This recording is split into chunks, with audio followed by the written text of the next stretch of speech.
Plastic की वजह से बीमार हो रहा है इंसान। साल भर में आप 2 प्लास्टिक की थैली निगल रहे हैं। आइए देखते हैं पूरी रिपोर्ट। आज के दौर में प्लास्टिक के बिना जीना लगभग नामुमकिन है, लेकिन अब प्लास्टिक के साथ मरने के कगार पर पहुंच चुके हैं। प्लास्टिक अब बच्चे को जन्म के साथ ही नपुंसक होने के खतरे की ओर ले जा रहा है। ब्रिटेन की पोर्ट्समाउथ यूनिवर्सिटी ने खाने में मौजूद माइक्रोप्लास्टिक का पता लगाने के लिए 2 तरह के खाने की चीजें इकट्ठा की। एक वो जो प्लास्टिक पैकिंग में रैप होकर आई और दूसरी जो बिना प्लास्टिक के पैक थी। प्लास्टिक वाली पैकिंग वाले सामान में 2,30,000 माइक्रोप्लास्टिक पार्टिकल थे, वहीं दूसरी पैकेजिंग वाले खाने में 50,000 पार्टिकल्स थे। रिसर्चर्स के मुताबिक हर इंसान दिन भर में 10 ग्राम माइक्रोप्लास्टिक निगल रहा है। Indian council for medical research और नेशनल इंस्टीट्यूट ऑफ न्यूट्रिशन के रिसर्च के मुताबिक प्लास्टिक कंटेनर में स्टोर किए गए खाने को इस्तेमाल करने से गर्भवती महिलाओं को भी खतरा है।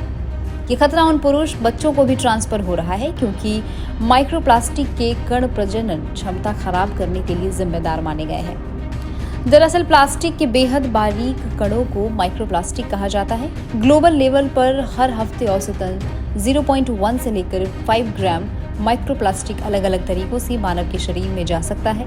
औसतन एक इंसान हर साल 11,845 से 1,93,200 माइक्रोप्लास्टिक पार्टिकल्स निगल लेता है, यानी 7 ग्राम से 287 ग्राम तक। ये इस बात पर निर्भर करता है कि उसके जीवन में प्लास्टिक किस हद तक मौजूद है। फूड स्टोरेज या लिक्विड स्टोर करने के प्लास्टिक कंटेनर, ये सब आमतौर पर पॉलीकार्बोनेट प्लास्टिक से बनाए जाते हैं। इस प्लास्टिक को लचीला बनाने के लिए उसमें बिस्फेनॉल ए डाला जाता है, जो कि एक इंडस्ट्रियल केमिकल है। दिल्ली के ICMR और हैदराबाद के नेशनल इंस्टीट्यूट ऑफ न्यूट्रिशन के रिसर्चर्स ने पाया कि गर्भावस्था के दौरान BPA केमिकल पुरुष संतान के फर्टिलिटी सिस्टम पर बुरा असर डालता है। यह रिसर्च चूहों पर की गई है। इसके लिए प्रेग्नेंट चूहों को 2 ग्रुप में बांटा गया। एक ग्रुप को प्रेगनेंसी के दौरान 4 से 21 दिन के लिए BPA केमिकल के संपर्क में रखा गया और दूसरे ग्रुप को इससे अलग रखा गया। BPA के नजदीक रहने वाले चूहों में फैटी एसिड जमने लगे।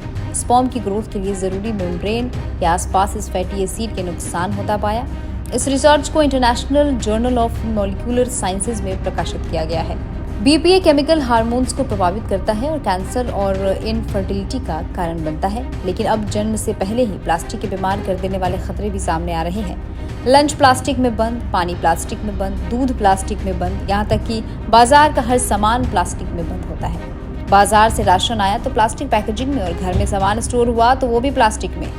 NIN के रिसर्च के मुताबिक सभी लोगों को, खासतौर पर प्रेग्नेंट महिलाओं को प्लास्टिक कंटेनर के इस्तेमाल से बचना चाहिए, क्योंकि ऐसे कंटेनर में देर तक स्टोरेज करने से, खासतौर पर गर्म तापमान में या माइक्रोवेव के समय, प्लास्टिक से BPA केमिकल के खाने में घुलने का खतरा बढ़ जाता है।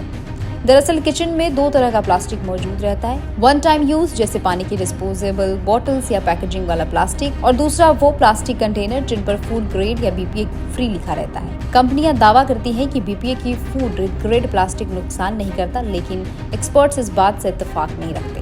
प्लास्टिक के कचरे में मिल जाने से उसे रिसाइकिल करना मुश्किल हो जाता है। सरकार के आंकड़ों के मुताबिक भारत में हर साल 3.5 मिलियन टन प्लास्टिक पैदा होता है, जबकि हमारी प्लास्टिक को रिसाइकिल करने की क्षमता इसकी आधी ही है।